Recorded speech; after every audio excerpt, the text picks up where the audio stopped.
आज मैं आपको बताऊंगा कि अपना असाइनमेंट ऑनलाइन कैसे जमा करते हैं। सबसे पहले आपको डैशबोर्ड खोल लेना है। फिर उसके बाद आपको जाना है यहाँ पे अपलोड टीएमए पे।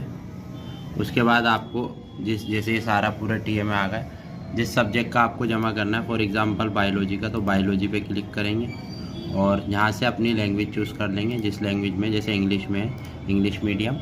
और उसके बाद यहाँ पे अपना फिर यहाँ पे मीडियम सेलेक्ट कर लेंगे, मतलब किस मीडियम में, यहाँ पे आपका सेलेक्ट मीडियम और यहाँ पे भी सेलेक्ट मीडियम। इसके बाद यहाँ पे ब्राउज़र पे क्लिक करेंगे।